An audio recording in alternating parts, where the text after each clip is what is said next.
In 2026, the out-of-Africa theory has reached its breaking point. Not because of new fossils from some remote desert, but because of something far simpler and far more devastating: a 24,000-year-old boy from Siberia.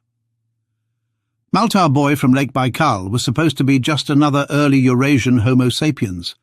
Instead, his DNA detonated the foundational assumptions of the classical out-of-Africa model, or out-of-British colonial Africa to be more precise. Against all expectations and against every prediction out-of-Africa proponents have made for decades, this early European was genetically closer to Native Americans and later Europeans, and far closer to Native Americans than to any African population. This single finding contains within it a chain of implications so destructive to the traditional narrative that the field is still struggling to absorb the impact. It means that the first Homo sapiens of Europe belonged not to an African-derived subpopulation, but to a vast Eurasian population whose surviving descendants today are found primarily in East Asians, ancient North Eurasians, Scandinavians and Native Americans. If out of Africa were correct in its classical form, such a genetic pattern should have been impossible. The story of the ancient North Eurasian, therefore, is not merely a footnote to Native American history. It is the story of how a Siberian boy, buried 24,000 years ago, shattered a theory that once appeared unassailable. Genetic analysis indicated he had genes consistent with intermediate freckled skin, brown hair and brown eyes, a combination that has been found in some ancient European samples. The turning point came when geneticists sequenced the genome of a young boy discovered near Lake Baikal in Siberia. Known as the Maltar boy, he became the first ancient human to reveal the existence of a vanished population whose genetic legacy radiated across continents but had left no obvious archaeological culture tied to any modern people. The boy's genome did not align with East Asians, even though Siberia lies within the sphere of populations traditionally considered East Asian-derived. Nor did it resemble a generic non-African profile as predicted by models assuming a simple recent African origin for all Eurasian populations. Instead, the Maltar genome revealed a blend of ancestries that had never been anticipated, a heavy West Eurasian component mixed with a distinct early East Eurasian contribution, forming a lineage older and more internally complex than anything the classical model allowed. However, a major controversy began with the selection of genes used to calculate pigmentation scores. Many pigmentation models rely almost exclusively on European-specific depigmentation alleles, discovered in modern northern Europeans and back-projected onto ancient populations. When ancient genomes lack these recently evolved alleles, as expected for individuals predating the Holocene, the model does not treat them as intermediate ancestral or Eurasian. Instead, it mathematically forces them toward the only other defined category, West African-like pigmentation. This is not because these individuals share ancestry with West Africans, nor because their true pigmentation matched modern sub-Saharan populations. It is simply an artifact created when the model contains no East Asian or Native American pigmentation variants, no Arctic ultraviolet adaptation alleles, and none of the polygenic complexity we now know shapes melanin production.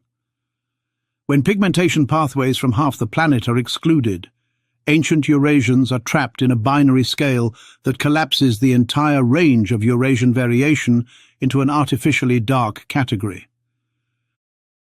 This becomes catastrophic when applied to Maltar boy, labelled as MA1 in the chart, a representative of the ancient North Eurasians. Genome-wide, Maltar boy is closest to modern Europeans and Native Americans. He carries the early ancestral forms of two important alleles that would not produce the pale skin of modern northern Europeans, but also would not result in deep black pigmentation either.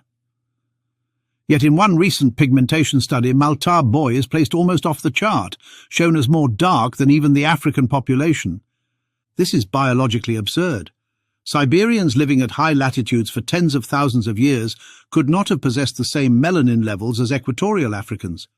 The model produces this outcome only because Maltar boy lacks late-evolving European depigmentation mutations. In the absence of those markers, and with no representation of East Asian or Arctic pigmentation pathways, the model collapses Malta Boyd into the darkest available category. The result is not a scientific finding, but a mathematical failure.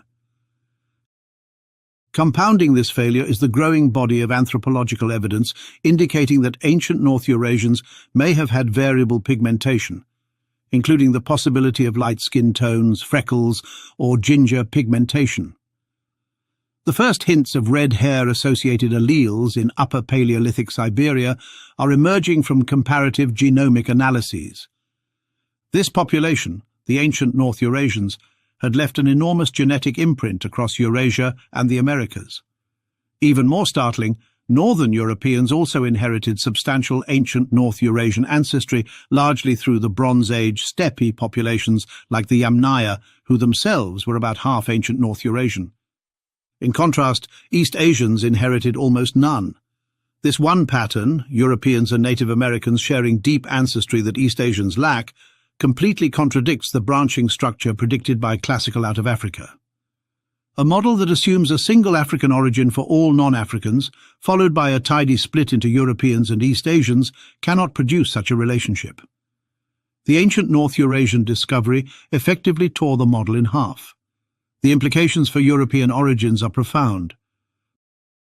Modern populations carrying high ancient North Eurasian ancestry, such as some groups in the Caucasus, parts of Scandinavia, and the indigenous peoples of the Americas, frequently exhibit lighter pigmentation than would be predicted by these flawed models.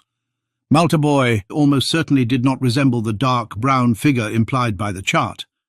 Rather, he likely belonged to the broad Eurasian spectrum of pigmentation, a category entirely invisible in the models used to justify his misclassification. For decades, the Out of Africa crusade dominated human evolutionary studies with the certainty of a creed. According to its narrative, modern humans arose solely in Africa around 200,000 years ago and later swept across the globe, replacing every other archaic population they encountered.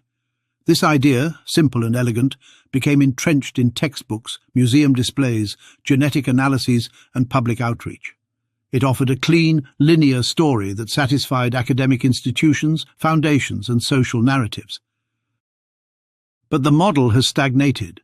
The Out of Africa supporters are basically silent at the moment because they have made almost no progress in the last 10 years. Out of Africa has been repeatedly disproven by ancient DNA. These statements form the hook of a revolution that has been building quietly, then loudly, and now unavoidably across genetics, paleoanthropology, and archaeology. A revolution that the mainstream once believed it could ignore, but now cannot hope to contain. In the last decade, Europe has unexpectedly become the primary battleground in a deep scientific conflict over human origins. For most of modern anthropology, the Out of Africa model held unquestioned authority. Modern humans were said to have arisen exclusively in Africa around 200,000 years ago and later swept outward to populate the world. Europe, within this framework, played only a peripheral role, merely the endpoint where African migrants eventually replaced archaic Neanderthals.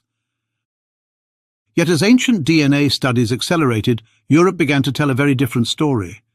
Instead of supporting an African-centered narrative, European genomes repeatedly revealed strong affinities with ancient Asians and Siberians, not with Africans.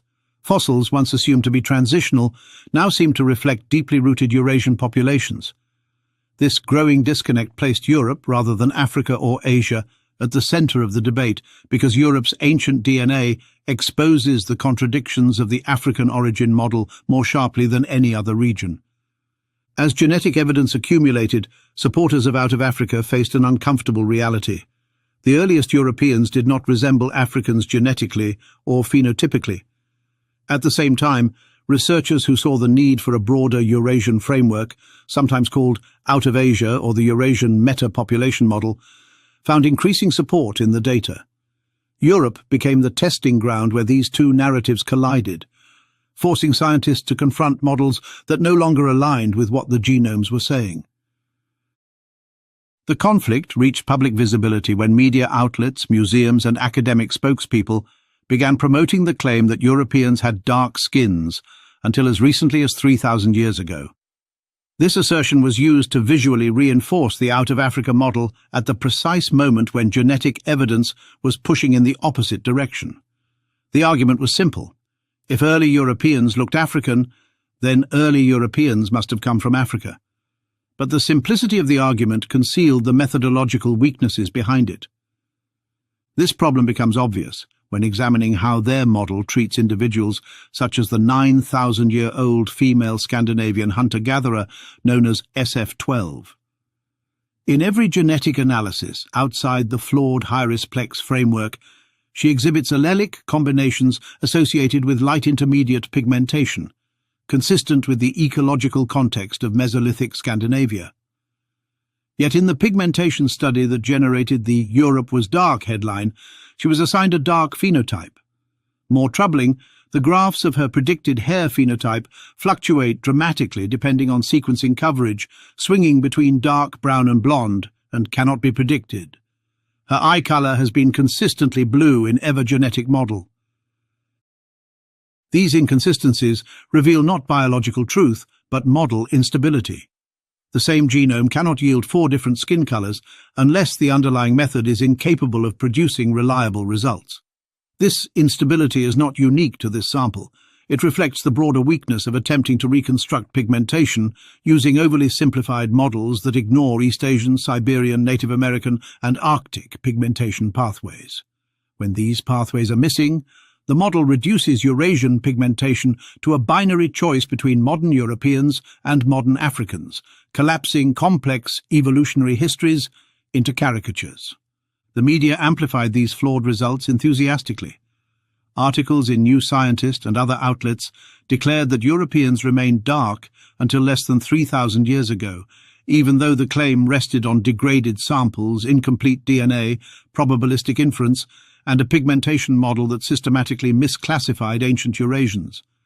In these articles, dark was never defined, and the underlying charts lumped Iranians, Anatolian farmers, Mesolithic Europeans, and West Africans into the same category. Such broad categorization would be unthinkable in any rigorous anthropological or genetic context, yet it was presented as definitive evidence to the public. By visually linking ancient Europeans to Africa, these narratives reinforced the out-of-Africa model at a moment when the genomic evidence was eroding its foundation. This is a slippery slope. Studies such as those used to reconstruct Scandinavian Mesolithic genomes into African-like categories rely on biased reference populations, Eurocentric depigmentation-only data sets, and model architectures that collapse massive phenotypic diversity into crude, arbitrary pigmentation categories like dark, intermediate, and light. These methodological distortions are not minor technical quibbles. They systematically erase known Eurasian pigmentation pathways, suppress gene interactions that lighten skin independently of European alleles, and force all ancient genomes to cluster toward West Africans by design. The result is not science, it is a narrative instrument. A narrative repeated in museums, media headlines, reconstructions, and public engagement pieces that show early Europeans with dark skin, even when their DNA directly contradicts it. The persistence of this myth reflects curation, not evidence, a deliberate shaping of public perception that aligns with outdated, out-of-Africa orthodoxy and modern political messaging, rather than with the true complexity of human evolution. Thanks for watching.